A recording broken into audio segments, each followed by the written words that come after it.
Cinema शौकीन सबका स्वागत करता है। आज हम बात करने वाले हैं दी वॉल के बारे में। ये कहानी है एक स्नाइपर और उसके सपोर्टर की। स्नाइपर का नाम है सार्जेंट मैथ्यूज और उसका सपोर्टर है जिसका नाम है आइजैक। और ये उस समय की बात है जब अमेरिका और इराक की लड़ाई खत्म हो चुकी थी, लेकिन इन दोनों को भेजा गया था पाइपलाइन का कंस्ट्रक्शन देखने के लिए।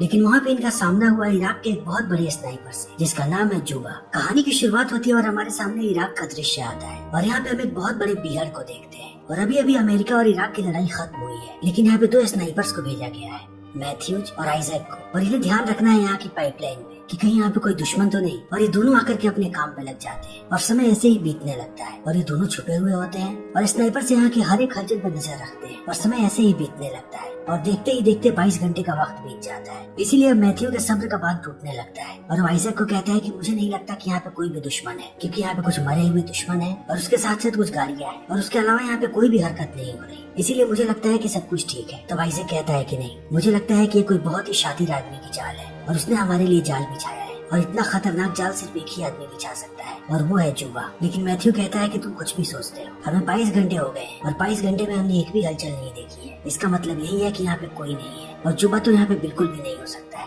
इसीलिए मैथ्यू कहता है कि अब मैं जा रहा हूँ, लेकिन आइजैक उसे रोकने की कोशिश करता है। तो मैथ्यू फिर से रुक जाता है, लेकिन जैसे जैसे समय बीतने लगता है मैथ्यू आइजैक से बार बार कहता है कि तुम गलत हो और तुम मुझे बेकार ही रोक रहे हो, क्योंकि वहाँ पे कोई भी दुश्मन नहीं है और मैं खुद जाऊंगा उस कंस्ट्रक्शन साइट पे और मैं जाकर के वहाँ के चप्पे चप्पे पे नजर रखूंगा। लेकिन आइजैक कहता है कि नहीं, अगर वहाँ पे कोई स्नाइपर हुआ तब वो तुम्हें जिंदा नहीं छोड़ेगा और वो इसी चीज का इंतजार कर रहा है कि तुम यहाँ से बाहर निकलो और वो तुम्हें मार दे। तब आइजैक कहता है कि तुम बहुत ज्यादा सोचते हो, क्योंकि तुम एक स्पोर्टर हो, इसीलिए तुम्हारा दिमाग ज्यादा सोचने वाला हो चुका है, इसीलिए तुम हर बात की गहराई में जाते हो। लेकिन मुझे लगता है कि वहाँ पे कोई भी नहीं है और अगर कोई होता तो अब तक हमें दिख चुका होता, क्योंकि जैसे मैं परेशान हो रहा हूँ अब तक वो भी परेशान हो चुका होता। और इतना कहने के बाद वो खड़ा हो जाता है और कहता है कि मैं कंस्ट्रक्शन साइट पे जा रहा हूँ, तुम अगर चाहो तो पीछे से देख सकते हो। और इतना कहने के बाद अब मैथ्यू जाने लगता है और आइजैक उस पर नजर रखता है। फिर जैसे जैसे मैथ्यू आगे बढ़ता है उसे बहुत सारी लाशें नजर आती है। तब आइजैक कहता है कि मुझे ठीक से दिखाई नहीं दे रहा अपने स्पोर्टर से। तो मैथ्यू कहता है कि मैंने तुम्हें कई बार कहा था कि इस स्पोर्टर को चेंज कर दो और कुछ नया स्पोर्टर लेना। तब वो कहता है कि नहीं, ये स्पोर्टर डीन का है और अब डीन इस दुनिया में नहीं है, इसीलिए मैं इसको उसकी आखिरी निशानी समझ करके रखता हूँ। लेकिन अब मैथ्यू को यहाँ पे एक रेडियो भी मिलता है जो एक अमेरिकन सैनिक का होता है, इसीलिए अब वो उसे भी उठा लेता है और कंस्ट्रक्शन के चारों तरफ घूमने लगता है। और थोड़ी देर के बाद वो देखता है कि यहाँ पे जितने भी लोग मरे हैं सब हेडशॉट से मरे हैं और सीधा उनके माथे में गोली मारी गई है। इसीलिए मैथ्यूज को भी शक होने लगता है और उसे लगता है कि यहाँ पे जरूर कोई ना कोई स्नाइपर था और उसी ने इन सारे लोगों को मारा है। और वो ये बातें आइजैक को भी बताता है। तो आइजैक कहता है कि अभी के अभी वहाँ से निकलो। लेकिन मैथ्यू चारों तरफ देखने लगता है कि आखिर ये गोलियां कहाँ से आई है। तभी वो स्नाइपर गोली चलाता है मैथ्यूज पे और मैथ्यूज नीचे गिर जाता है। तब आइजैक भागते हुए आता है मैथ्यूज को बचाने के लिए। तब तो कोई स्नाइपर इस पर भी गोलियां चलाने लगता है और एक गोली आकर के लग जाता है आइजैक के पैर में। लेकिन फिर भी आइजैक कूद करके यहाँ की एक दीवार के पीछे चला जाता है ताकि स्नाइपर उसे देख न सके। लेकिन अब आइजैक देखता है कि उसके पैर में गोली लग चुकी है, इसलिए वो सबसे पहले अपने घाव पे पट्टी बांधता है और पट्टी बांधने के बाद अपना रेडियो निकालता है ताकि वो बेस से मदद बुला सके। लेकिन वो देखता है कि उसके रेडियो का एंटीना टूट चुका है, इसीलिए वो इतनी आसानी से अपने बेस पे कांटेक्ट नहीं कर पाएगा। तभी वो मैथ्यूज को देखता है जो हिल रहा होता है और मैथ्यूज अपने बंदूक तक पहुंचने की कोशिश कर रहा होता है। तब आइजैक उसे कहता है कि हिलना बंद करो, क्योंकि अगर तुम हिले तो वो स्नाइपर तुम्हें मार देगा। लेकिन मैथ्यूज फिर भी कोशिश करते रहता है और समय ऐसे ही बीतने लगता है। और थोड़ी देर के बाद आइजैक को लगता है कि मैथ्यूज मर गया, इसीलिए वो बहुत ही ज्यादा निराश हो जाता है और उसके बाद कोशिश करने लगता है कि वो अपने पैरों से गोली को निकाल दे। लेकिन इसमें बहुत ही ज्यादा दर्द होता है, लेकिन वो ऐसे ही कोशिश करते रहता है। लेकिन ये दर्द इतना ज्यादा होता है कि आइजैक जल्दी ही बेहोश हो जाता है और वो बहुत देर तक ऐसे ही बेहोश पड़ा रहता है। लेकिन थोड़ी देर के बाद उसकी आंख खुलती है जब वो रेडियो पे कुछ हलचल सुनता है। फिर वो रेडियो पे बात करने लगता है और उसे लगता है कि उसके बेस वाले उसे कांटेक्ट करने की कोशिश कर रहे हैं। फिर वो उन्हें पूरी खबर देता है और कहता है कि हमें दवाइयाँ चाहिए और उसके साथ साथ हमें यहाँ पे एक रेस्क्यू टीम भी चाहिए जो हमें यहाँ से बाहर निकाल सके। तब वो लोग उधर से कहते हैं कि हम तुम्हें देख नहीं पा रहे हैं और तुम्हारी एग्जैक्ट लोकेशन के लिए हम चाहते हैं कि तुम खड़े हो जाओ, या तो फिर तुम जहाँ पे हो वहाँ से गोली चलाओ, तभी हम तुम्हें बचा पाएंगे। और इन बातों को सुनने के बाद अब आइजैक परेशान होने लगता है और उसे इस आदमी पर शक होने लगता है, क्योंकि ये सारी चीजें नियमों के खिलाफ है। जब इन्हें स्नाइपर की ट्रेनिंग मिलती है तब इन्हें बताया जाता है कि ये कभी भी ऐसा ना करे। और उसके साथ साथ आइजैक इस बात को भी नोटिस करता है कि इस आदमी का एक्सेंट बिल्कुल भी अमेरिकन नहीं है। इसीलिए आइजैक समझ जाता है कि ये वही स्नाइपर है जिसने अभी अभी मैथ्यूज को मारा है और उसने शायद अभी इस पे निशाना लगा रखा है, इसीलिए वो इसकी लोकेशन जानना चाहता है और उसे अब इसकी रेडियो फ्रीक्वेंसी मिल चुकी है, इसीलिए वो इसके साथ खिलवाड़ कर रहा है। लेकिन आइजैक कहता है कि मैं जान चुका हूँ कि तुम कौन हो। तब वो कहता है कि हाँ, मुझे पता था कि तुम पकड़ लो और अगर तुम जिंदा रहना चाहते हो और अपने साथी को जिंदा देखना चाहते हो तो मुझसे बातें करते रहो। तभी आइजैक देखता है कि मैथ्यूज अभी भी जिंदा है, वो बस बेहोश हुआ है। इसीलिए अब आइजैक को ना चाहते हुए भी इस आदमी से बात करना पड़ता है और अब वो आदमी आइजैक से उसके पर्सनल सवाल पूछने लगता है कि वो स्नाइपर कैसे बना, उसके परिवार में कौन कौन है, और इसके अलावा और भी बहुत सारी पर्सनल बातें। और वो जल्दी आइजैक के बारे में सारी बातें जानने लगता है। लेकिन आइजैक यहाँ पे इसलिए बात कर रहा होता है ताकि वो स्नाइपर को बातों में उलझा करके रखे और वो उसकी लोकेशन को ट्रेस कर ले। इसीलिए वो बीच बीच में अपने स्पॉटर से देखने लगता है कि आखिर वो स्नाइपर कहाँ पे है, और जमीन पर उसका नक्शा बनाने लगता है कि वो स्नाइपर कहाँ पे हो सकता है। इसीलिए आइजैक उस स्नाइपर से पूछता है कि तुम कौन हो। तब वो कहता है कि मैं बस यहाँ का एक सिविलियन हूँ। तब आइजैक उसे कहता है कि आखिर तुम ये सब क्यों कर रहे हो, यहाँ का युद्ध खत्म हो चुका है और तुमने जितने भी लोगों को मारा वो सारे मासूम लोग थे और वो पाइपलाइन में काम कर रहे थे, और अगर ये पाइपलाइन बनेगा तब इससे इराकी गवर्नमेंट को फायदा होगा, लेकिन तुम यहाँ की सारी चीजों को खराब कर रहे हो और तुम अपने आप को एक इराकी कहते हो। तब वो आदमी हंसने लगता है और कहता है कि कोई युद्ध खत्म नहीं हुआ, युद्ध सिर्फ तुम्हारे लिए खत्म हुआ है, हम जैसे लोगों के लिए युद्ध कभी भी खत्म नहीं होता। और तुम्हें क्या लगता है ये सारे पैसे इराकी गवर्नमेंट को मिलने वाले हैं? कभी नहीं, ये सब कुछ एक छलावा है। और इतना कहने के बाद वो कहता है कि तुम अपने परिवार के बारे में कुछ क्यों नहीं बताते। तब इस बात को सुनने के बाद आइजैक गुस्सा हो जाता है और कहता है कि मैं तुम्हें कुछ नहीं बताने वाला। तब वो आदमी कहता है तो मैं अभी के अभी मैथ्यूज को मार देता हूँ। तब इस बात को सुनने के बाद आइजैक कहते हैं कि तुम उसका नाम कैसे जानते हो। तब वो आदमी कहता है कि मैं तो ये भी जानता हूँ कि तुमने कितने लोगों को मारा है, और अगर आज मैथ्यूज मरा तब ये दूसरा आदमी होगा जो तुम्हारी गलती से मरेगा, क्योंकि तुम्हारी गलती से पहले ही एक आदमी मर चुका है और वो था डीन। और इस बात को सुनने के बाद अब आइजैक और भी ज्यादा भड़क जाता है और कहता है कि तुम डीन के बारे में कैसे जानते हो, क्योंकि डीन आइजैक की गलती से मरा था।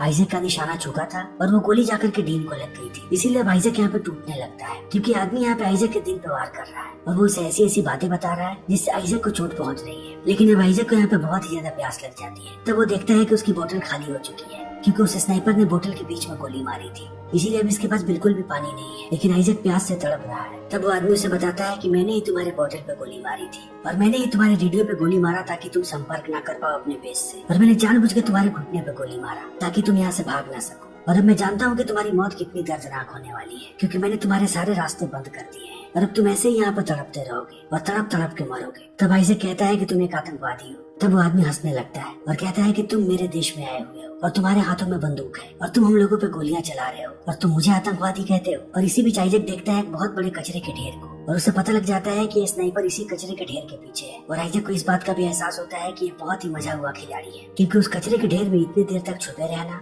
और उसके बाद भी परफेक्ट निशाना लगाना कोई भी छोटी बात नहीं है। इसीलिए आइजैक इस आदमी से कहता है कि कहीं तुम चुपा तो नहीं। तब वो कहता है कि नहीं। फिर वो कहता है कि मुझे लगता है कि तुम यूएस आर्मी के साथ थे और तुमने स्नाइपर की ट्रेनिंग यूएस आर्मी से ली और उसके बाद तुमने उन्हें धोखा दे दिया और उन्हें ही मारने लगे। तब वो आदमी कहता है कि नहीं, मुझे यूएस आर्मी ने ट्रेनिंग नहीं दी है और मैं सिर्फ उन्हीं लोगों को मारता हूँ जो पहले मुझे मारने की कोशिश करते हैं। और तुम लोग यहाँ पे क्या कर रहे हो? अगर तुम लोगों का मानना है कि युद्ध कब का खत्म हो चुका है तब अभी भी तुम लोग यहाँ पे क्या कर रहे हो? लेकिन अब आइजैक टूट चुका है। इसीलिए कहता है कि मेरे लिए कोई भी चीज आसान नहीं होगी और मैं अगर यहाँ से जिंदा गया भी तभी मेरे लिए चीजें बिल्कुल भी आसान नहीं होंगी, क्योंकि मैं डीन और उसके परिवार को जानता हूँ और डीन की मौत मेरी वजह से हुई है। इसीलिए मेरी नजरों के सामने हमेशा ही उसके परिवार की शक्ल घूमती रहेगी। और अब धीरे धीरे करके हालत खराब होने लगती है आइजैक की। तब वो आदमी कहता है कि अगर तुम मर गए तब मैं तुम्हारी जबान काट करके बाहर निकालूंगा और उसके बाद तुम्हारे सर को काट करके अलग कर दूंगा। और अब इन बातों को सुनने के बाद आइजैक बेहोश हो जाता है। लेकिन थोड़ी देर के बाद जब उसकी आंख खुलती है तब वो अपने हेलमेट को लगाता है एक लकड़ी पे और उसके ऊपर एक कपड़े को भी लगाता है ताकि वो इस आदमी को डिस्ट्रैक्ट कर सके। लेकिन ये आदमी इससे भी डिस्ट्रैक्ट नहीं होता है। इसीलिए आइजैक और भी ज्यादा परेशान हो जाता है और थोड़ी देर के बाद वो एक और चाल चलता है और पास में चला जाता है एक राइफल लाने के लिए और उसके साथ साथ ये भी देखता है कि वहाँ पे और क्या चीजें हैं। लेकिन जब वो वहाँ से भाग करके आता है तब वो देखता है कि अब उसका स्पॉटर टूट चुका है, इसलिए अब वो कहीं नहीं देख पाएगा उस स्नाइपर को। तभी आइजैक को एहसास होता है कि मैथ्यूज अभी भी जिंदा है और वो जगा हुआ है और सारी बातों को सुन रहा है। तब आइजैक मैथ्यूज को बताता है कि वो स्नाइपर कचरे के ढेर के पीछे छुपा हुआ है। इसीलिए मैथ्यूज को कहता है कि मैं उसे डिस्ट्रैक्ट करता हूँ, तब तक तुम उसकी लोकेशन जानने की कोशिश करो। और मैथ्यूज ऐसा ही करता है। उसके हाथ में एक छोटी सी चीज होती है जो शीशे की तरह होती है, इसीलिए वो उसे देखने लगता है। तब आइजैक बात करता है उस स्नाइपर से और वो बताता है कि वो कभी एक टीचर हुआ करता था, लेकिन यहाँ पे अमेरिकन आए और उन लोगों ने इसके सारे स्टूडेंट्स को मार दिया। तब से आदमी बाकी बन गया और अमेरिकन इसका दुश्मन बन गए। तब से वो सारे अमेरिकन को मार रहा है। तभी यहाँ पे हवा चलने लगती है और हर तरफ रेत उड़ने लगती है और इस चीज का फायदा उठा करके मैथ्यूज अपनी राइफल खींचने लगता है और खींचने के बाद वो अपने राइफल से निशाना लगाने लगता है और वो गोली चलाता है उस कचरे के ढेर में। तभी वो स्नाइपर गोली चला देता है मैथ्यूज के हाथ में और मैथ्यूज के हाथ से राइफल छूट जाती है। लेकिन अब वो रेंगने लगता है ताकि वो आइजैक के पास जा सके। तभी वो स्नाइपर एक और गोली चलाता है और मैथ्यूज वहीं पे ढेर हो जाता है। और इस चीज को देखने के बाद अब आइजैक टूटने लगता है। तब वो आदमी पूछता है कि अभी भी मैं तुमसे सवाल पूछ रहा हूँ कि तुम अभी तक इराक में क्यों रुके हुए हो। तब मैथ्यूज रोने लगता है और कहता है कि मैं नहीं जानता, मैं बस अपने परिवार के पास वापस जाना चाहता हूँ। तब वो आदमी कहता है कि तुम इतनी आसानी से नहीं जा पाओगे,